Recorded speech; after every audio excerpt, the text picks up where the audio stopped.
Welcome to another Friday night. This is On Fire Family, and this is another yacht shopping happy hour. Cheers. Cheers.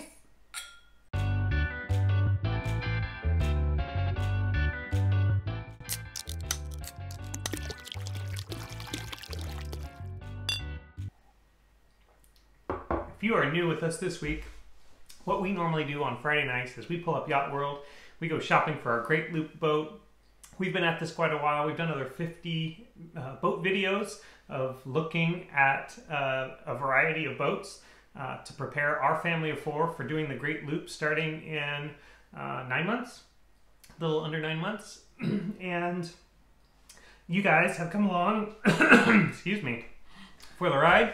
And we really appreciate you commenting on our videos and subscribing. We just passed a huge milestone, 1,000 subscribers. So thank you very much. And cheers. Cheers. And thank you to Vernon. He keeps asking about our bourbon wall behind us and when we were going to break open the Buffalo Trace. And he's been watching it for a couple of months. And we just did. Although, yeah, and so thank you, Vernon, for watching, and thank you for suggesting boats and continuing to support the channel. We really appreciate it. Next week, we're going to do a special 1,000 subscriber thank you video where we're going to just answer your questions. So we got some great ones from last week's comment section. Please put any of your questions down below this week as well, and we will attempt to answer them in next week's. Give us your crazy video. questions. Yeah, we'll answer it all. So just put it down there. It doesn't have to be one question per person even. So whatever you want to know, we will do our best. Thank you so much for coming along and helping us find our great loop boat. This week we're going to look at a boat that we actually set foot on from a few weeks ago. We talked about, we went on a little boat shopping trip and we got to set foot on this boat. And we 11 boats. Right. Yeah. So. But this one in particular we talked about and never really showed you. Maybe a glimpse, but not the full walkthrough. So let's do our normal full walkthrough video today on this 1983 Gulfstar 49. This is a pretty common boat out there. There's 7 of them on the market right now, which kind of causes you to pause a little bit because the boat market's so hot. But there's 7 of them, and we got to set foot on one in Olympia, Washington. And so we'll just go through and shake the dust off our brains from what we saw when we were up there and tell you a little bit about it. I mean, I'm a fan. Yeah, you liked it. Shortly after, on the same day, we saw the Cruisers 4450, which is, at the same marina, is elusive in the Northwest. And so we were really excited to get on that as well and kind of compare and contrast 80s motor yacht, which if you've been watching this channel for a while, you know is our jam, and maybe more what the broker recommends, which is newer, more expensive, more plasticky, less teak, kind of more express cruisers. So anyway, Gulfstar. It was a good looking boat. Yes. And it definitely had all the lines of those 80s motor yachts. We've looked at so many different ones. Our first love was a Californian. We looked at Hatteras. We looked at Atlantic 47s. This is in that same ilk with those Jeffersons. Yeah, even Chris Craft's of the mid 80s. That's true. Yeah, but it's got those same kinds of things, right? It's got bright work finished handrail, just the same lines of how they built them in the 80s. This particular one was in great shape. Looked really well done and well maintained. It's a tiny cockpit.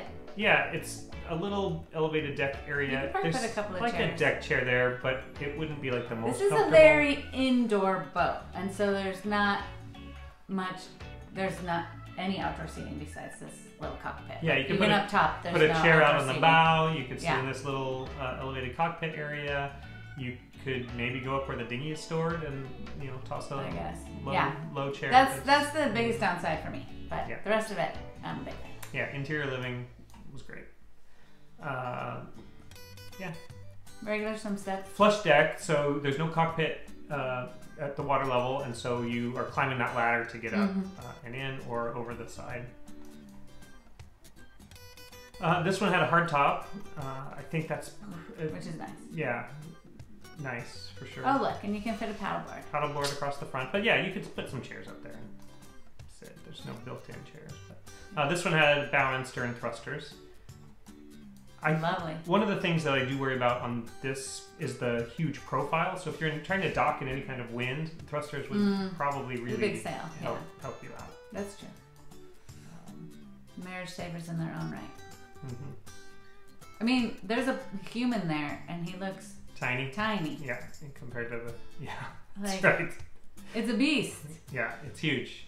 And so this is what we would normally call a sun deck area, but it's fully enclosed. Yeah, they made it more of an indoor living. But beautiful hardwood floor there, and then wood paneling just everywhere. This is where that There's wet even bar a TV kind of area normally is. Yeah. They obviously lounge. Yeah, this is residential style kind of deck furniture, not built-in or uncomfortable. And I liked the wood floor out there, but also this teak up on the flybridge. The flybridge really felt more like interior space too, with the wood cabinetry and stuff. It wasn't cheesy fiberglass that we see sometimes. Yeah. I mean, it's weird because you're seeing the wing doors, which are cool, but it's from the living room, so. Yeah. So it feels, it would have been a sun deck, but now it's a salon. And really your only salon, which we'll see in a minute. So now we're up on the flybridge looking down into the salon. That's the hard top mounting. But yeah, that teak floor is cool. All of this cabinetry, looks really which nice. you normally don't get. Especially, And then I like the kind of wraparound, and then the captain's chair was cool.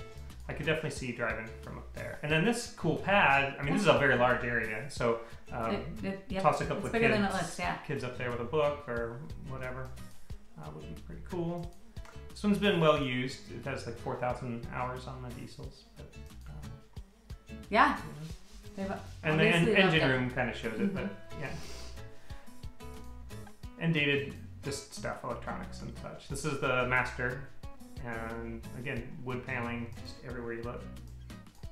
We're worried that the windows make it dark, but I think it looks fine there.